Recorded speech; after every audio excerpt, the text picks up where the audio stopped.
sexta-feira, dia 16 de agosto de 2024. Essa é a data que começa oficialmente a campanha eleitoral em todo o país, visando as eleições municipais desse ano. Então, todos os partidos com os seus blocos político-partidários nas ruas para conquistar os votos, né, dos eleitores. Porém, nós não estamos na sexta-feira ainda, né? A gente está gravando esse programa na quarta-feira e a gente vai falar um pouco sobre estratégias.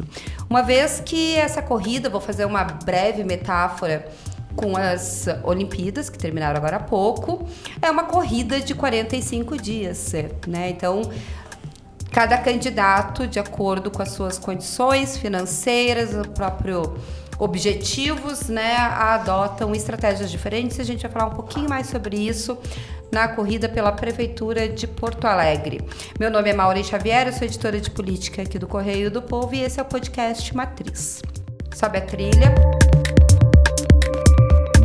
45 dias de campanha, um pouco diferente do que se via no passado, né, quando os partidos e os candidatos tinham aí quase 90 dias para fazer as articulações. Também houve um rigor cada vez maior em relação à legislação eleitoral, que faz com que esse período mais curto seja também dinâmico. Cada partido tem as suas estratégias para cumprir essa maratona pela frente. E hoje comigo estão, basicamente eu trouxe quase toda a editoria aqui para discutir. Repórter Flávia Simões, tudo bom, Flávia? Tudo bem, Maureen. Repórter Diego Nunes, tudo bom, Diego? Tudo bem, Maureen. E o nosso colega Rafael Rinkowski. Falei certinho? Pela primeira vez acertado. Yes, eu acertei. Brincadeiras à parte, os colegas e eu fizemos um trabalho um pouco de campo, né? Fomos conversar com os estrategistas, com os coordenadores de campanha, com as equipes dos candidatos à Prefeitura de Porto Alegre. Obviamente, né, disputa o cenário que se fecha oficialmente nesta quinta-feira, dia 15, quando todos os partidos têm que fazer o registro junto ao Tribunal Regional Eleitoral, ou Tribunal Superior Eleitoral. A disputa, no momento, tem 8 candidatos, 4 deles a gente considera os maiores, uma vez que os seus partidos têm representação na Câmara dos Deputados. Então, vamos começar, aproveitando essa tamanho da ordem da bancada, né, da majoritária, acho que vamos começar pelo Sebastião Melo, do MDB. Diego, o que você tem a dizer sobre Melo, prefeito, agora candidato? Inclusive, o tamanho da coligação vai influenciar um pouquinho na campanha do Melo, é um dos ativos que o atual prefeito tem nessa campanha. A campanha do Melo vem com uma estratégia bem traçada, que é, por um lado, resgatar a Porto Alegre diante da enchente. Foi o que me falaram a equipe dele nestas palavras. Então, a campanha dele visa resgatar e demonstrar os avanços, né, de uma gestão que era até então bem avaliada, segundo vêm e enxergam o núcleo ali próximo ao Sebastião Melo. É como eles avaliam, que a cidade até enchente vinha com uma gestão bem avaliada e procuram mostrar os avanços da cidade antes da, catástrofe climática que atingiu o Rio Grande do Sul. Por outro lado, o Melo não vai simplesmente ignorar as enchentes, né? Ele sabe que a campanha vai ser conduzida pela questão das enchentes. Então, uma das imagens que a campanha dele tenta construir é justamente de um prefeito experiente que assumiu durante uma pandemia e teve no seu último de mandato uma das maiores, talvez a maior catástrofe climática da história do país, alguém que está preparado para lidar com problemas dessa magnitude.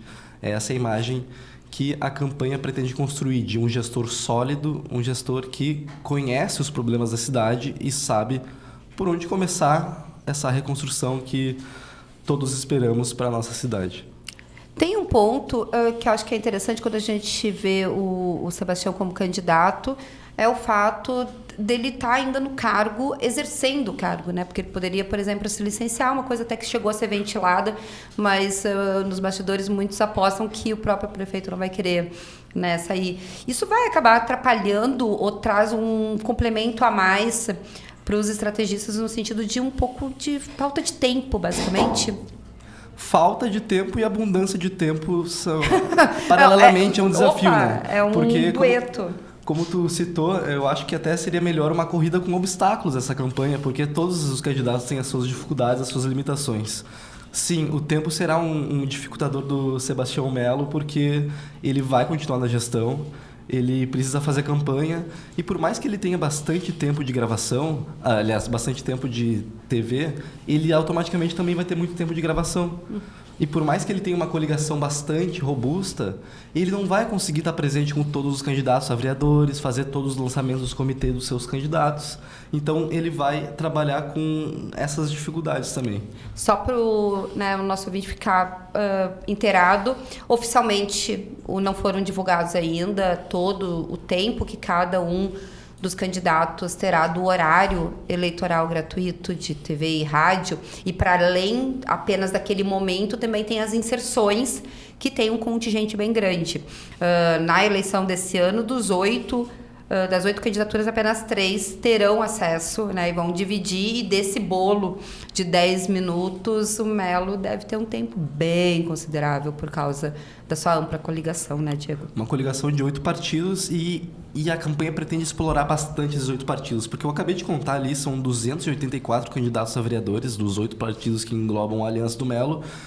E candidatos a vereadores não são só meras pessoas tentando conseguir voto, né? São lideranças em suas comunidades, em suas áreas de profissão, em suas atuações, que foram incumbidos com a missão de passar a palavra de Melo pela cidade, defender a gestão no seu bairro, na sua comunidade, na sua associação de moradores. E então o Melo tem esse ativo, né, de candidatos que estarão em campanha com recursos, com bandeiras, com adesivos, defendendo as ações da prefeitura durante esses últimos 3 anos e meio, um pouquinho mais. E na outra ponta que eu digo também de uma certa polarização que vai se fazer parte, em Porto Alegre nós temos Maria do Rosário do PT, Flávia Simões. O que sabemos sobre as estratégias da petista?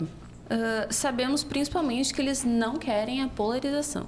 Acho que é esse o principal ponto, pelo menos nessa largada, sabendo que tendo em consideração que a campanha ela é dinâmica e ela vai mudando, agora de largada a ideia da campanha, a estratégia da campanha da Maria do Rosário é fugir da polarização e fugir principalmente daquilo que tentam arrastar ela ali para a polarização. E aí quando perguntam, e aí vocês devem estar se perguntando como fazer isso, né? Eles pretendem trazer muito a ideia do plano.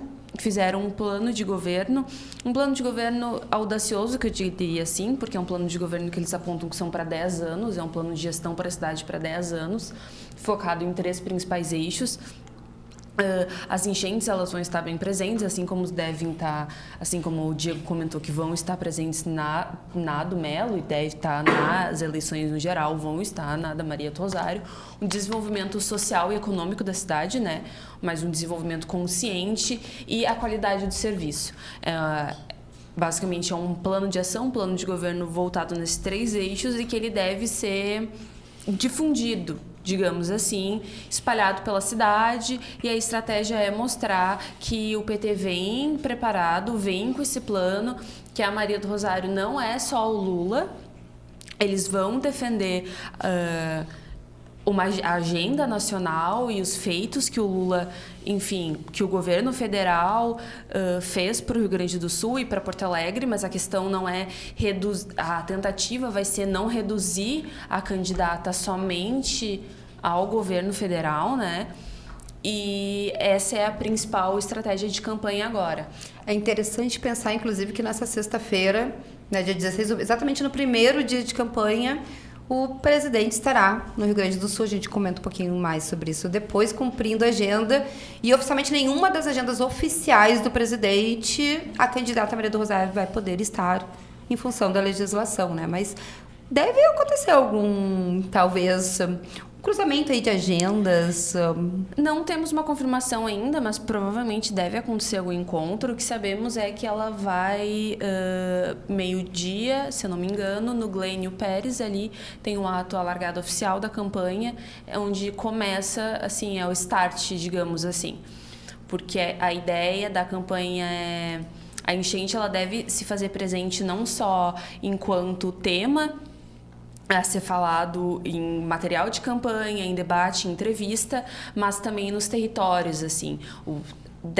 Eles devem, embora falem assim que a campanha ela está espalhada pela cidade, ela deve alcançar todos os bairros, aquelas localidades, aquelas regiões mais atingidas pelas enchentes, elas devem ter uma atenção especial, a exemplo ali do Sarandi, assim como a periferia da cidade também vai ter uma atenção especial do PT. E acredito também que isso tem bastante influência em função da vice, que é a Tamires Filgueira, que tem uma capilaridade bem grande ali, uma influência bem grande nessas regiões. Até para poder buscar os votos onde tu tende a poder crescer mais, né? Cada candidato tem o seu diagnóstico da onde quais são os nichos que ele consegue ampliar a sua presença. Isso, e nesse sentido, eles avaliam que não só em crescer, mas entendendo pouco, tá? Digamos assim, que a Maria do Rosário, ela carrega um certo grau de rejeição, digamos assim. Ela é uma política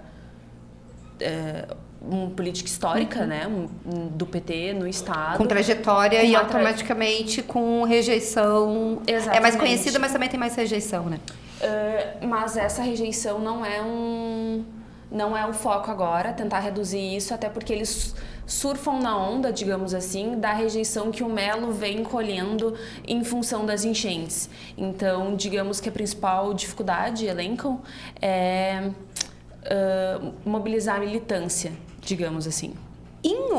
Seguindo nesse caminho, né, vamos para a terceira candidata, que é a Juliana Brizola, do PDT. Rafael, o que sabemos? Isso aí, a Juliana ela vem com um discurso não de ser a terceira via, como muitos pensam, mas ela se diz como a única via. Ela vai bater de frente com o Sebastião Melo e vai bater de frente também, não sei se exatamente com a Maria do Rosário, mas vai fazer cobranças do governo federal. Então, esse é o principal discurso. Isso se dá principalmente pelas uniões que ela fez com a União Brasil, que indicou seu vice, e com a federação entre PSDB e Cidadania. Para comandar a campanha dela, ela chamou alguém que não é do Rio Grande do Sul, que é o Paulo Loyola. Ele é fundador de uma agência de marketing que trabalha justamente com campanhas que se dizem do campo progressista, mas a gente pode dizer que são candidatos de esquerda. Inclusive, já fez campanhas para o Lula. Nas eleições presidenciais de 2022, a agência dele trabalhou tentando engajar o setor evangélico para a campanha presidencial do Lula, e podemos dizer que teve algum certo resultado, né? Isso no final da campanha, principalmente no segundo turno, contra o Bolsonaro. Alguns eventos com o setor evangélico tiveram resultado. E, tirando o Paulo Loyola, que é esse carioca que veio para Porto Alegre há mais de um mês, já está aqui morando em Porto Alegre, os outros velhos conhecidos da Juliana que estão participando da campanha, que já atuaram com ela enquanto deputada ou até enquanto secretária da Juventude, alguns anos atrás, e vão estar percorrendo a cidade, porque ela não tem tanto tempo de TV quanto Maria do Rosário e Melo. Precisa achar uma maneira de compensar um pouco essa ausência de visibilidade. Então, ela vai utilizar bastante as ruas da cidade e também as redes sociais, porque hoje em dia não tem campanha sem redes sociais. É interessante pensar o quanto, até por uma questão financeira, né? Dependendo do valor que os próprios partidos nacionalmente distribuem para algumas das apostas. E esse é um marco que a gente tende a ver, principalmente ali início de setembro, primeira semana de setembro, quando saem as primeiras prestações de contas, a gente consegue dar aquela filtrada em saber quais os candidatos que os partidos financeiramente realmente estão apoiando, né?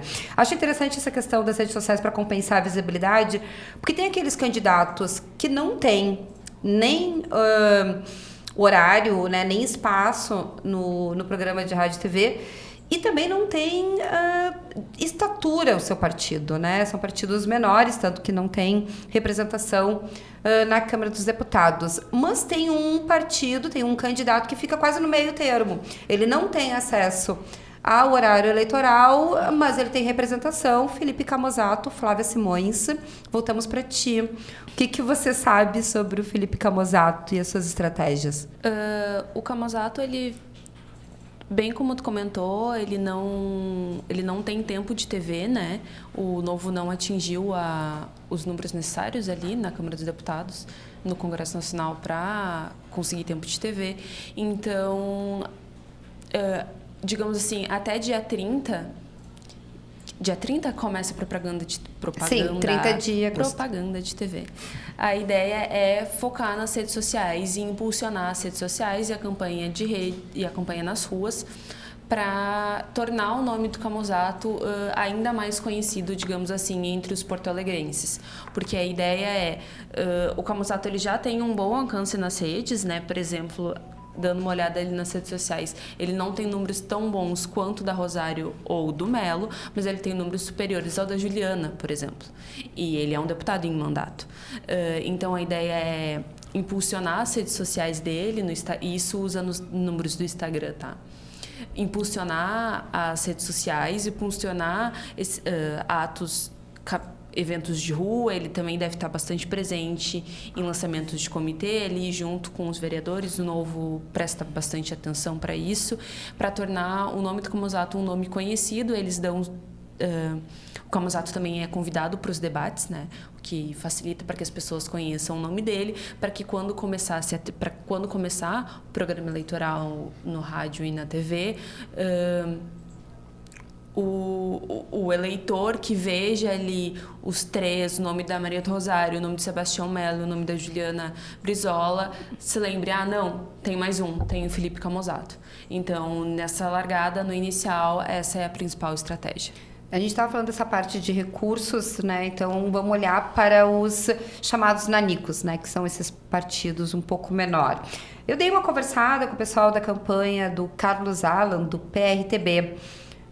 É um partido bem pequeno, né, que está aí com alguns candidatos a vereador em poucas cidades, principalmente nas maiores cidades do estado. Pelo que eu pude apurar, só tem um candidato a prefeito, que é o próprio Carlos Alan, que é o presidente, inclusive, do partido aqui no estado. E pela ausência de recursos e também pela ausência de visibilidade, deve focar bastante nas redes sociais, podcast, tentar fazer esse conteúdo para circular e deixar, né, pensando nessa maratona de 45 dias, deixar ali para os últimos dias mais investimentos em campanha, propriamente dito, com material. Diego, Luciano Schaefer, UP. Acho que é assim que se fala mesmo, acho que é assim, né? A grafia acho que está quase certa. O que dá para esperar? Olha, ele é um candidato que é da Zona Norte de Porto Alegre, morou lá por muito tempo, é assim que ele se apresenta, inclusive. E ele deve ser um candidato que deve apostar bastante na campanha de rua, né? A gente tu mesmo, né, Mauro, encontrou ele mais cedo distribuindo panfleto aqui no Centro Histórico. Então ele ainda não, só para a legislação eleitoral não gerar problemas, ele estava distribuindo apenas panfletos do partido, né? Não era nada da sua candidatura, porque não pode ainda pedir voto. Isso, ele faz parte de um movimento político, né, que é o MLB, e acredito que ele vai apostar muito nessa coisa da campanha de rua, do rosto a rosto, de conversar com as pessoas, né?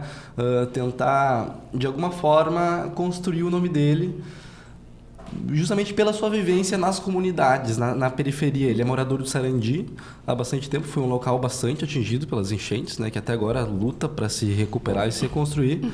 Então, ele conhece o problema das cidades, ele convive com as pessoas e eu acredito que deve apostar algo mais nesse sentido, mais do povo mesmo. É interessante, eu até deixei para tu falar da questão do Luciano, para eu poder falar sobre a Fabiana Sanguiné, que é a candidata do PSTU. Conversava com o pessoal da campanha dela mais cedo e eles estavam exatamente apostando mais ou menos na mesma estratégia, né? É fazer o corpo a corpo, o legítimo corpo a corpo, de estar no lugar para poder conversar, se apresentar, né, apresentar o programa e as suas propostas aos trabalhadores, mostrar as necessidades e o que a prefeitura pode auxiliar e também bater muito na tecla da questão da enchente, né, estar junto aos grupos que foram diretamente atingidos. Ela também vai ter já o primeiro ato de campanha nessa sexta-feira, né? Ela quer distribuir material e conversar com a população e escolheu também aqui o centro de Porto Alegre para fazer esse ato. Está na disputa ainda César Pontes, ele é do PCO. A chapa dele ninguém da chapa dele retornou para nos dar maiores detalhes. Mas assim a gente faz um panorama um pouco geral de todo mundo dessas campanhas do tamanho que elas estão. Mas, né, nesses primeiros entre ali o dia que terminaram as convenções, dia 5 de agosto até hoje, a gente teve já 2 debates, né? Já deu que envolveram os 4 principais candidatos, já deu para dar uma sentida na movimentação. Mas eu não sei se vocês concordam comigo ou não, mas acho que o pessoal segurou um pouco, talvez até por causa da enchente aqui em Porto Alegre. O início da campanha, né? Assim, botar o bloco na rua, ainda tão indo um pouco, sentindo o terreno. Vocês concordam comigo ou não? Eu acho que as articulações atrapalharam um pouquinho, porque a gente até comentava, né, que a gente entrou na semana das convenções com só 2 chapas definidas, e os candidatos eles foram se construindo muito recentemente. Eu acho que isso também atrapalha um pouquinho as pessoas realmente, os candidatos realmente se colocarem como candidatos, tentarem se mostrar mais para a população, porque realmente foi tudo definido muito recentemente, né? Eu diria que eles ainda estão sentindo o terreno das eleições, até porque tem uma peculiaridade que são poucos candidatos, né, dessa vez. Então, qualquer erro pode ser crucial, tanto para uma vitória ou para uma derrota. Então, acho que tem uma cautela por enquanto, né? Eu acho que isso casa um pouco ali com o que o pessoal da campanha do PT vem falando, que é a principal dificuldade do momento, que é engajar a militância, assim, levantar a militância, porque acredito que é justamente isso, assim, estamos novamente em uma eleição atípica que tumultuou um pouco o cenário, tumultuou a vida e, assim, como assim teve uma enchente e do nada agora é eleições. Então, acho que é uma coisa que vai além de uma... Enfim, vai além das entranhas políticas e envolve toda a sociedade também em entrar na campanha política. E eu acho que até o tempo de campanha atrapalha um pouco, né? Porque a gente vive uma situação muito estranha, que já teve 2 debates e os candidatos não estão em campanha ainda. A gente talvez até deveria falar pré-candidatos às vezes, ou candidatos, nem eles sabem mesmo como se posicionar. Eu acho também. Tem essa própria parte da questão da legislação eleitoral, porque exatamente, acho que o Rafa também trouxe um elemento importante, são poucos candidatos, então fica mais fácil, se a gente for pensar, para cada um tentar buscar o seu espaço e se apresentar, também como o outro derrubar, né? Assim, eu sempre não, mas eu gosto muito de lembrar de 2020, porque de uma certa maneira foi uma eleição bem peculiar, que nós tínhamos muitos candidatos com tempo de TV, com presença no debate. Tínhamos uma pandemia, o que complicava tudo por si só, mas fica difícil de tu ter tempo mesmo de elaborar uma proposta, de tu apresentar uma proposta, quando são vários candidatos, né? Eu acho particularmente que vai ser muito interessante a gente pensar nessa eleição ali tendo debates com 4 candidatos, porque é muito fácil ter o cruzamento entre eles. Então, quer dizer, em algum momento eles vão, né, se falar ao contrário do que acontecia nos debates com muita gente, que às vezes nem chegava a ter um cruzamento direto, vamos botar assim, entre os que estivessem mais na frente das pesquisas.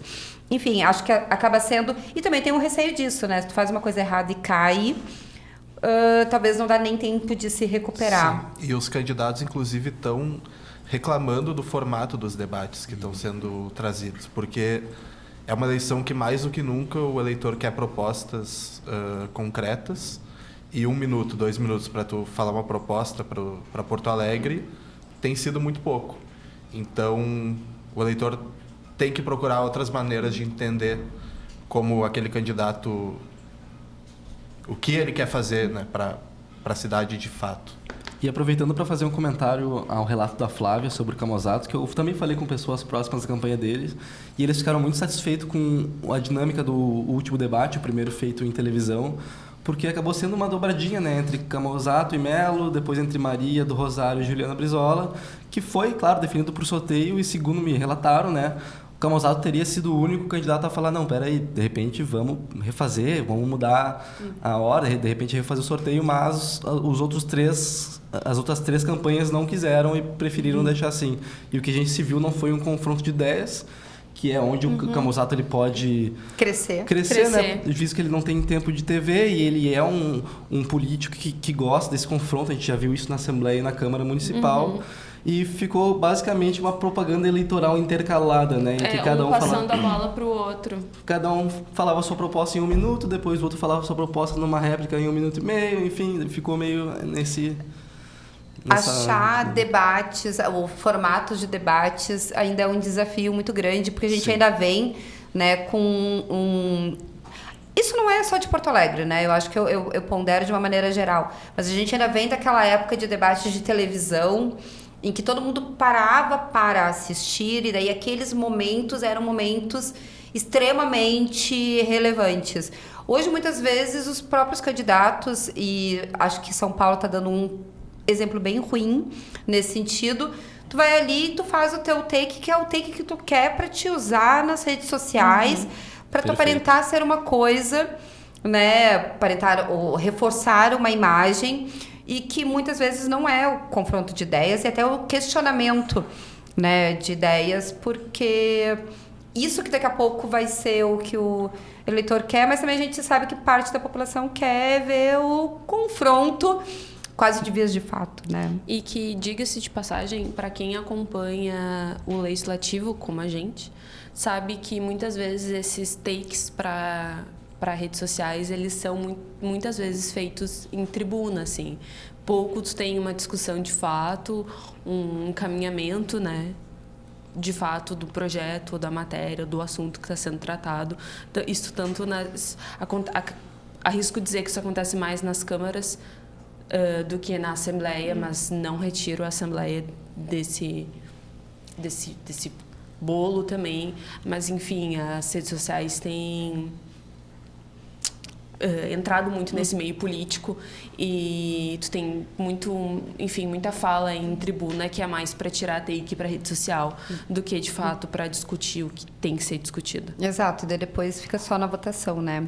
Fazer a última rodada, considerações, comentários, aproveitem. Eu tenho comentários sobre, de novo, a Flávia falou da Maria do Rosário. Não, vocês estão numa dobradinha aí do lado. Dobradinha, né? Porque nós representamos aqui neste podcast os dois polos, né?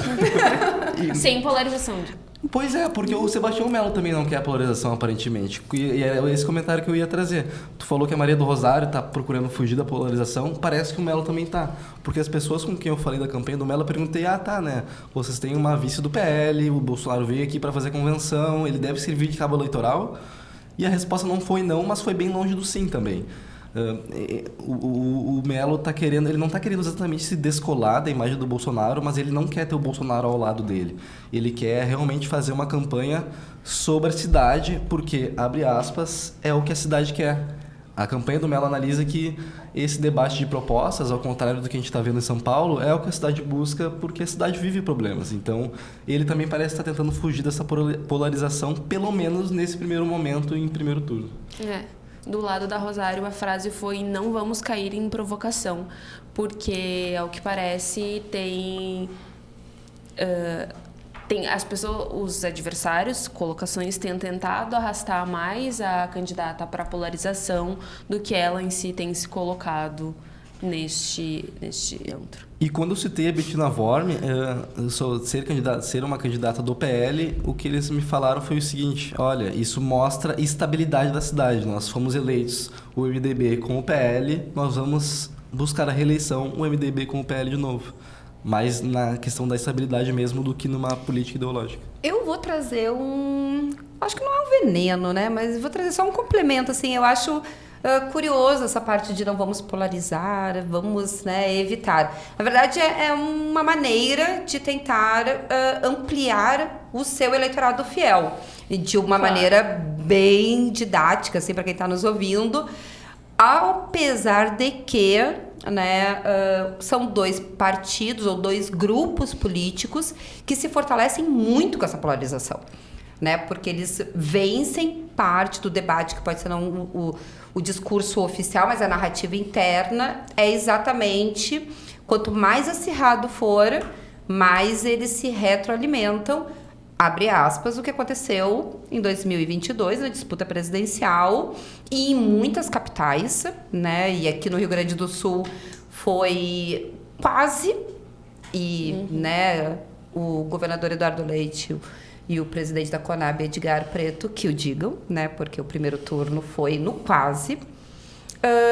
Mas, ao mesmo tempo, eles se alimentam. Vamos ver o quanto que isso vai ser falado e o quanto vai ser nas entranhas e nos bastidores, até porque campanha oficialmente começando no dia 16 de agosto. Então, como eu falei, dia 6 de outubro, antes 30 de agosto, nós temos uma data muito importante, que é o programa de rádio e TV, um fato a ser explorado e que traz muitas vezes dificuldades, né, para alguns candidatos.